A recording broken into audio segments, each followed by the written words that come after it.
Okay, so good morning, everybody. Let's go. I'm gonna get started, man. Jump right into it because I want to read something today, and the reason I read. Good morning, Miss Frederick, Miss Austin. The reason I like to read different articles and different books and things of that sort because you can get tired of my conversation. You get tired of hearing me, so it's good to. Well, my thoughts. So it's good to hear other people's thoughts. And it's good to hear for some of y'all from Bob, Y'all believe Bob more than y'all believe me. So let's read a little bit what Bob says. All right, so good morning, Miss Spencer, Miss Scott, Miss Coleman. Right, let's go. Garbage in, garbage out is what it says. Good morning, Miss Davis. If you want your body to run at a peak performance, you've got to be vigilant about consuming the highest quality nutrients and avoiding tempting junk food. I do try to avoid tempting junk food, but it's too tempting sometimes. If you want your brain to perform at its peak, you got to be even more vigilant about what you feed it. If you want your brain to perform at its peak, you have to be more vigilant about what you feed it. Are you feeding it news, summaries, or mind-numbing sitcoms? Are you feeding it news, summaries, or mind-numbing sitcoms? Are you reading the tabloids? They still have tabloids. This is an older article. Sure they do. Or success. Are you reading the tabloids or success? Good morning, Mr. Bennett, Miss Brown. Got two Browns, Miss Carol Brown, Miss Marie Brown.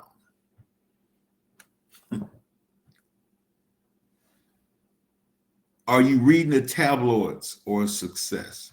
Controlling the input as a direct measurable impact on your productivity and outcomes. Controlling our brains consume is especially controlling what our brain consumes is especially difficult because so much of what we take in is unconscious. Although it's true that we can eat without thinking, it's easier to pay attention to what we put in our bodies because food doesn't leap into our mouths. Food doesn't leap into our mouths. We need an extra level of vigilance to prevent our brains from absorbing irrelevant, counterproductive, or downright destructive input. Let me highlight that.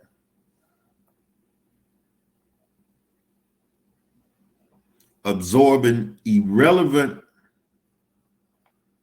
counterproductive, or downright destructive input.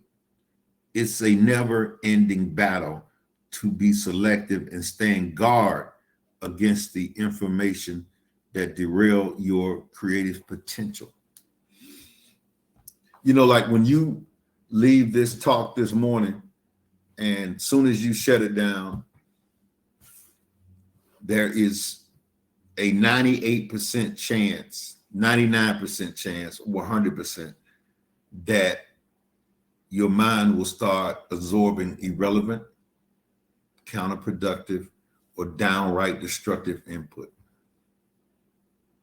It's a never-ending battle to be selective and stand guard against any information that can derail your creative potential. Your brain is not designed to make you happy. Your brain has only one agenda in mind: survival. Now, let's go back to that counterproductive or downright destructive input. It's never ending battle. Depends on who's in your home, depends on what those significant others in your home are thinking about, reading, or talking about. It's easy for you to get irrelevant, counterproductive, or downright destructive input. Easy. Your significant other talks to you once you get off. If that person is not in line with what you're trying to do mentally, not anything else, but that person might not be in line with that. So their mouth could be all over the place. Their conversations could be all over the place. Now, you just got off something that is feeding your mind a little bit different than what you're going to hear. Depends. But, most of the time, there's only 10% of people who really work on themselves, if it's that many. Because we're fed so much other stuff that is irrelevant, counterproductive, or downright destructive input. And it just seeps in, and you don't even realize that. When you're having conversations, you don't realize. I mean, I guess you do, like I was saying to a lady the other day, and I've said it to you all, that she was telling me, who was this I was talking to? Oh, I had a lady out the blue call me, and she said, wow, yeah, she sent me a text, and she said, can we talk? And she said, I don't know if you remember me or not. And she sent me her name. And I remembered the name, but I didn't kind of remember her. So I went to I went to Facebook, and I saw her picture, and then I did remember her name. She's from Baton Rouge, and I used to go down there every week, drive from Atlanta every week for about 2 years to do a presentation down there. When I say every week, I probably would say 3 times a month. Get in my car. Y'all know the difference. Good morning, Ms. Wiggins. Y'all know that. That's about, if I can remember, 6 or 7 hours from Atlanta.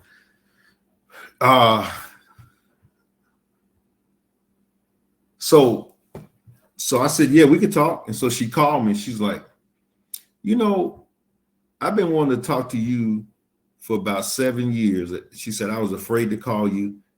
I don't know why, because when I remembered her, she was the lady that would be at the table when we had our presentations. And so she would sign people in. And a lot of times when I had another speaker that was speaking, I would step out in the hallway and she would be at the table. Me and her would talk all the time. It was like we talked about everything: sports, the sorry Saints. So we talked about everything. But she felt almost intimidated by me. I don't know why, but she did. And so, so when I called her, I said, you could have called me 7 years. You could have called me anytime, because I hadn't been a part of that business in 7 years or something like that. And she was still a part of that business. So she called to tell me, good morning, Miss Sampson. She called to tell me that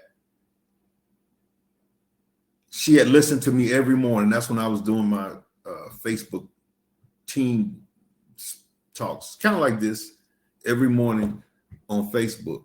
And she said her and her husband used to listen to it all the time. They listen to it on the speaker, driving in the car. She said we listen to it all the time, every day. She's like, and she said, first of all, I want to thank you. And I've been wanting to thank you for this long time. And she said, the stuff that you taught and the things that she said, it's hard for me to even watch TV now. She says it's hard for me because those thoughts come in my head about the destructiveness of what I'm watching. This lady called me out the blue. I'm talking about she talking about 7 years ago. But it was probably 4 or 5 years of every morning that she was listening to. And so she said that it's very hard for me to do anything that's unproductive now. Even my husband, she said he got on page with it too, because before he wasn't. So we have great conversations. We do things together and all that. But it's amazing that I don't know who I have touched over the years, and I don't know, why she was so intimidated about calling me. I don't, anybody can call me. But to mention that and to think about what it just says here, how irrelevant, counterproductive, downright destructive input. And I've always said that if you stay around listening to not just me, but mindset stuff, personal development, and you do that for 8-9 months, and I said it to her, she said, I totally agree. Because once you get it and understand what you're really being fed from society, it's hard to go back. Well, it's hard to ignore it. You know how in the courtroom they say, scratch that from the record. You can't scratch that from the jury just heard it, or everybody else just heard it. How you going, I'm going to go in my mind and scratch it now? You can't.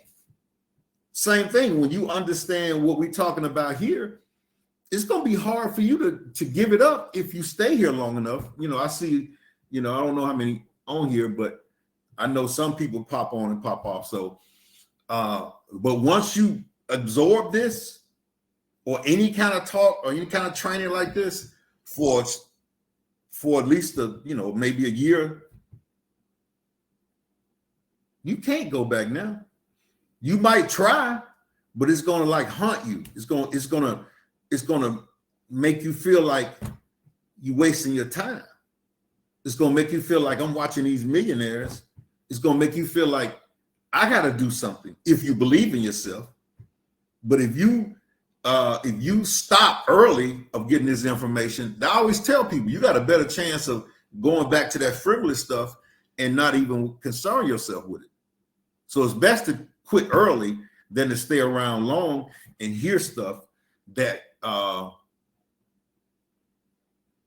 it's like Dick Gregory used to say, once you put the glasses on, it's hard to take them off now. Don't put the glasses on. I suggest you quit early, because then you don't have to.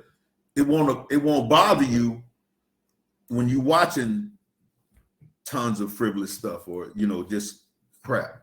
But when you do, it's going to hunt you. And me and her had a conversation for about an hour or two. It was about an hour or two, about an hour and a half. We talked on the phone, and it was just. To know that she has never said anything to me. Never said anything to me, but she talked about how she never missed the calls. Her and her husband. She was a businesswoman too. She had some kind of another traditional business besides being in network marketing. But she realizes that it's hard to, she realizes that she picks up quickly irrelevant, counterproductive, and downright destructive input just like that when she hears it. A lot of people don't. A lot of people, when you're at work, you hear this, then you go to work and you hear all that other crap, which is normal, but you don't realize, even though you might not be talking to them, that, you have people say, I see people say, I just have the TV on for sound because I'm in the house by myself and I really don't be watching it, but it's on. If it's on, you're absorbing the irrelevant, counterproductive, and downright destructive input.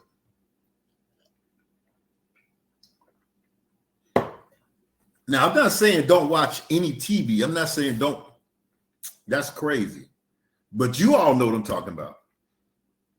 There's some things you watch, some things, you turn off and you're done with it. But you know what I'm talking about. It's the same thing with social media. Because if you watch something on social media for maybe 3 minutes or so, that's irrelevant. Now it's going to feed you irrelevant stuff back to back to back to back to back. You watch something on social media that feeds your mind, because social media doesn't care what you watch. They just want to keep you on there, and they'll feed you some more things that feed your mind. You see, but I'm just saying, I'm not saying, people say, oh, don't watch TV. No, I do. I pick out certain things I want to watch that's relevant to me. I watch a lot of documentaries, though. I mean, I go to YouTube, on the television, and I watch a lot of documentaries. I do watch certain things, but I'm not feeding my mind that, because what happens is you X out or cross out what you just learned. It's like now you back at zero. You get some positive stuff, then you go get some garbage, you back at zero. That's why I try to feed my mind more during the day, all day long, relevant stuff. But I do some little crazy, stupid stuff because I'm just silly. I'm just you need to see my stand-up act at the comedy club. I'll bite you off sometimes. It's pretty good. But your brain is not designed to make you happy. Your brain has only one agenda in mind: survival. It is always watching for signs of lack and attack. Your brain is programmed to seek out the negative, dwindling resources, destructive, whatever's out to hurt you. So when you switch on that radio on the way to work and get bombarded with all those reports about robberies, fires, attacks, the tanking economy, your brain lights up. Man, this guy must have been on my trainings saying the same thing. That's probably why I'm reading it. But you hear it from Bob, not me. Because a lot of times you hear from Bob, you believe Bob more than you believe me. So I always give you, I have to get a Bob reports. I have to get a Bob. I came up with that term because some of the companies I have been involved in, I used to do these trainings. And when we went to the company convention, if you understand what I'm saying, these were big, huge companies, probably 20% of African Americans in that company, but it was huge companies. I used to do training all the time. And a lot of stuff that I said, it didn't absorb the people. But when they went to the convention and they heard Bob on stage, and Bob said the same thing, they would come back. Did you hear what Bob said? Man, Bob said.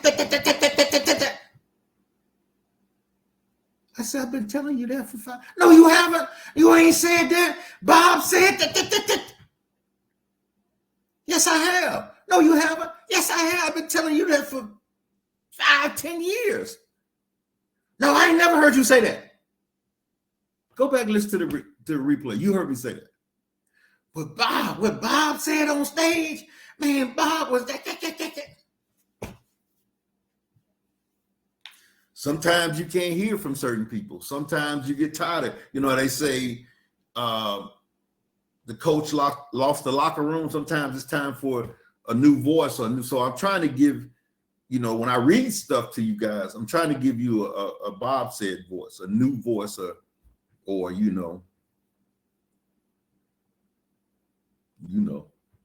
So when you switch on that radio and you hear all these things, it now will spend all day chewing over the feast of fear.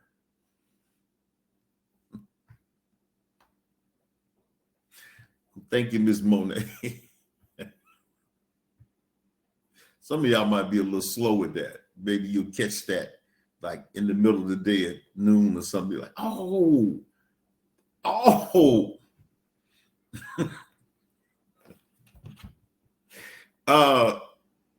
But now that will feast. That stuff that you hear will feast of fear, worry, negativity. People be telling me stuff about all kind of stuff. I'm like, man, I didn't know that was going on. I didn't know that was going on.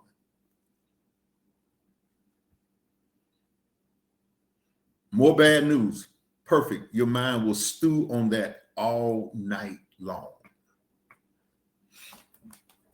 Left to its own devices, your mind will traffic in the negative, worrisome, and fearful all day and night. We can't change our DNA, but we can change our behavior. We can teach our minds to look beyond lack and attack. How? How do we do that? We can protect and feed our mind. We can be disciplined and proactive about what we allow in our mind. Don't drink the dirty water, he says. Now, I'm telling you, this is amazing. Me and this guy, me and Bob, kind of on the same page. He's going to give an example. I want to find that video too. I did a video 10 years, maybe 15 years ago. I'm trying to see, where was it? I posted it somewhere. And I know everything is saved and you can't, unless, even if you delete it, they got it somewhere. But what he's about to talk about now is, well, let me read it. You get in life what you create. Expectation drives the creative process. What do you expect? You expect whatever it is you're thinking about. You expect whatever it is you're thinking about. Your thought process, the conversation in your head is at the base of results you create in life. So the question is, what are you thinking about? What do you think about? Now, I know what you're thinking about is what you visualize and talk about. That's usually what you think about. You know, whatever you visualizing and talking about, that's usually what you think about. But he says, so and the question is, what do you think about? What is influencing and directing your thoughts? The answer, whatever you're allowing yourself to hear and see. So think about it during the day. What are you allowing yourself to hear and see? The challenge is, if you're going to work, you have to, unless you put on a headset or something and block certain things, but you're going to hear and see some stuff. You're going to hear and see some stuff. If you're in an office, a lot of people not in the office now, you're home. That's good.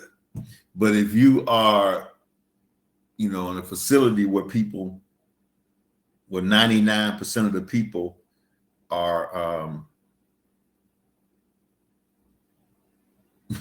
not trying to do anything.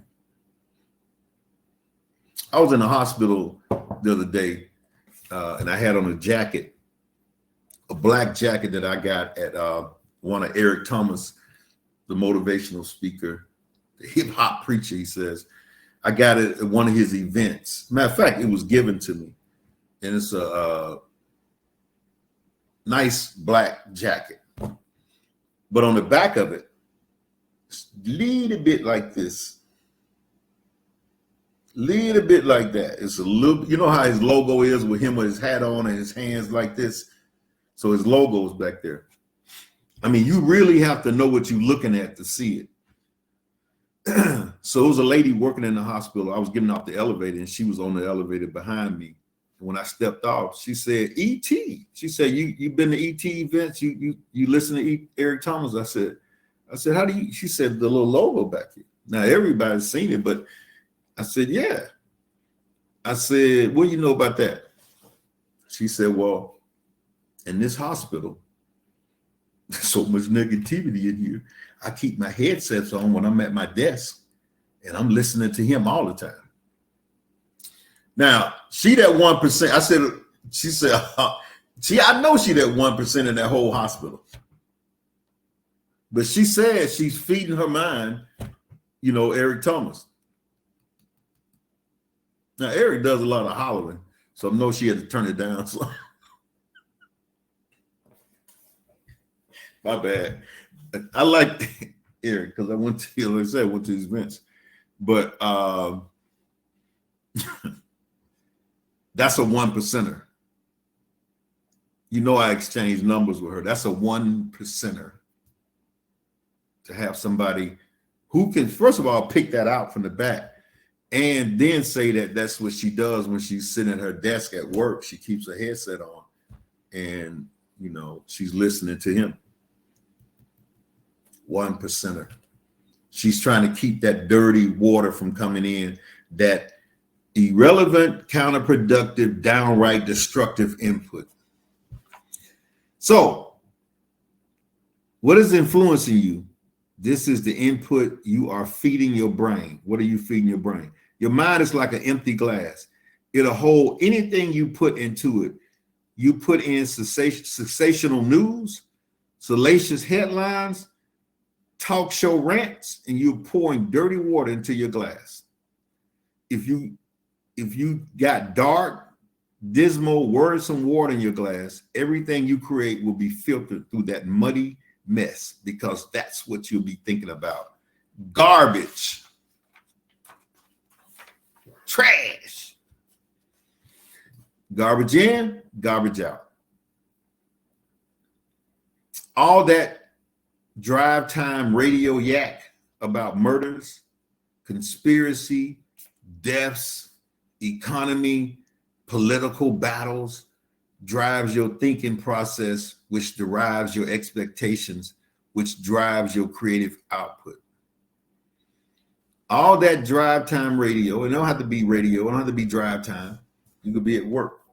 You could be anywhere. It could be in your house. All that yak about murders, conspiracy, death, economy. And see, it's so normal to us, because we've been hearing it all our life, that we don't realize that stuff is affecting us. I realized that 20 years ago when I started reading and started thinking about the input and what I was bringing in from my partners hanging around me, from what I was watching, listening to, and all that.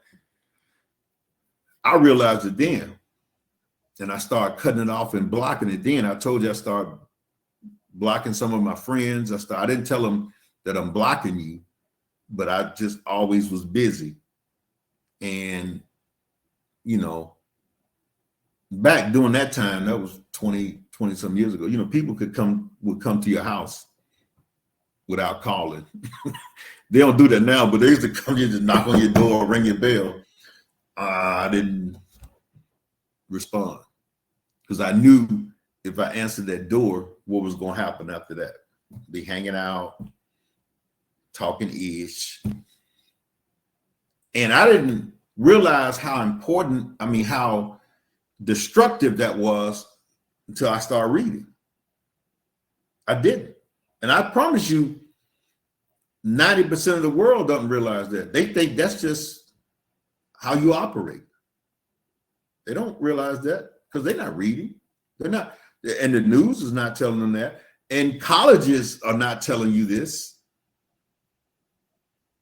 What class in college that a person can take all the way from, all the way up to your master's or, PhD that talks about the destructive input that you're putting into your mind all day and the destructive information that you get from some college classes. What class is teaching that? Nobody's teaching that. And so we think that the only information that's solid is from colleges or from the educational system or from the news or we don't realize that. We don't realize what's being fed to us to control us. So that's why it's hard to even talk to your neighbors or friends about anything like this. You can't even, oh, you crazy. You don't do that. You don't watch the news. You Tony crazy. Like Steve Jobs would say that commercial, the crazy ones. See, that's what the cult, the United States CULT of America, because that's a cult. That's what they think when you're not participating in that cult-like activities, you crazy. If you're not following that inbox thinking, you're crazy.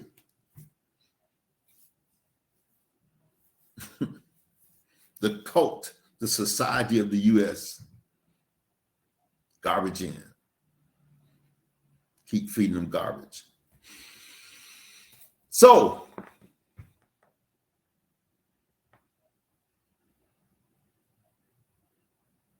This is bad news, but just like a dirty glass, if you flush it with clean water under the faucet long enough, eventually you will end up with a glass of pure, clear water. Like I said, I did that example one time. I had a glass and I had it under the faucet, and it was real dirty.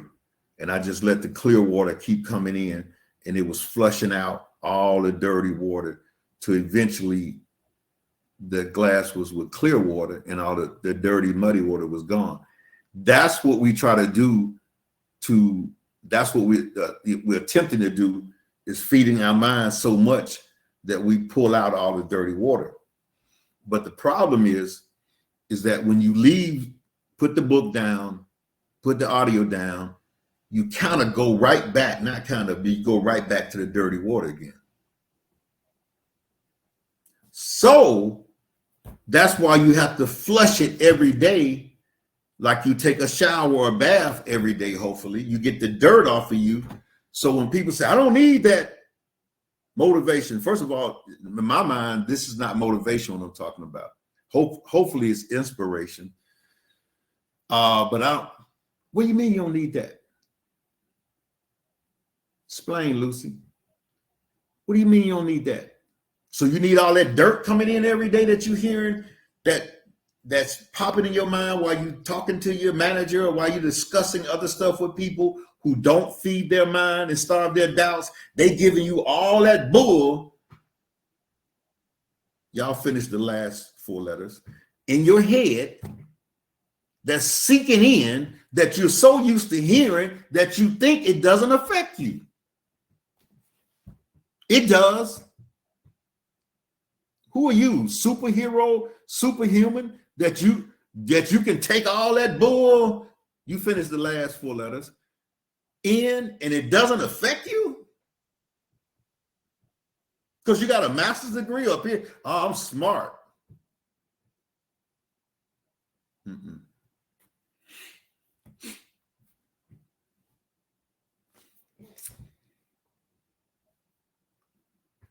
What is the clear water? The clear water is positive, inspirational, and supportive input and ideas. Listen to what Bob says now. Stories of aspiration, people who, despite challenges, are overcoming obstacles and achieving great things. Strategies of success, prosperity, health, love, and joy. Ideas to create more abundance, to grow and expand more, become more. Examples of stories of what's good, right? That's why I watch a lot of documentaries of success. Examples of stories of what's good, right, and possible in the world. That's why we work so hard at success. And this is one of the guys who created the Success magazine. That's in this article here. We want to provide to you with those examples, those stories, and key takeaways you can use to improve your view of the world, yourself, and results you create. That's also why I read something inspirational and instructional for 30 minutes in the morning and in the evening, and have personal development CDs playing in my car. I know some people say we don't have CDs. Well, you got audios you can listen to. It's way more audios now. All you do is plug them in through your phone. But it's hard to do that if you're talking on your phone to somebody about some bull. You finish the last 4 letters. I'm flushing my glass and feed my mind as I do that. Does this give me an edge over the guy who gets up and first thing reads the newspaper, listens to the news on the radio, and commute from work and watches the evening news before he go to bed? You bet it does. You bet it does. And it can for you too. I'm gonna stop there. I might finish this article tomorrow though, but I'm gonna stop. What's the date?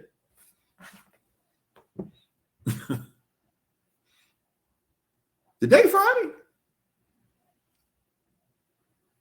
Dang, I thought it was Thursday. Wow. Well, I'll finish it maybe Monday. Damn, the day is Friday. Wow. All right. So yeah. Hope y'all got some good information from Bob. Bob said a lot there. And Bob got some more stuff to say. I might pick back up on Monday with Bob. But you know what? The longer you live, the harder it is for you to hear this if you just start really hearing it. Once you got these thoughts that you have about life cemented in your mind, and there's some, it takes almost a power drill. You know how you see those power drills and they cracking the sidewalk and it takes that to get your thoughts right, because you have been believing certain things for 40 years about religion, education, anything that you believe for 40 years, your school system, work, that stuff it's cemented in your mind. It's hard. And it'll take a power drill to get those thoughts and those beliefs that you have, because those beliefs are there for years. And guess when they give them to us? In the early phases of our life, the theta phase, between 0 and 7 or 8.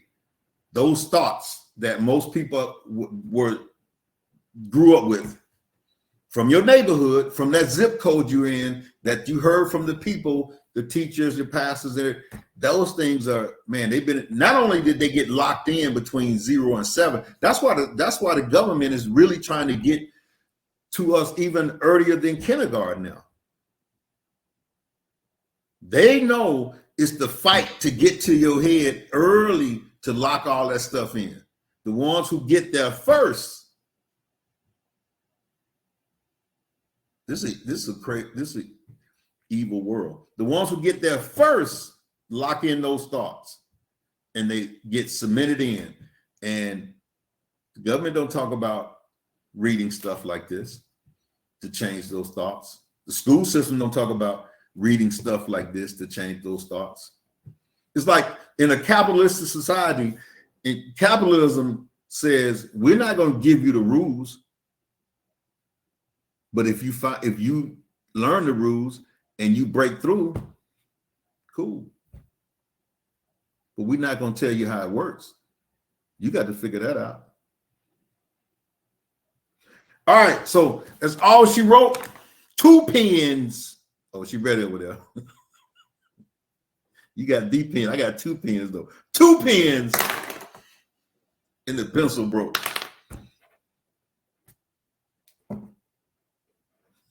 Where's my end button? There it is.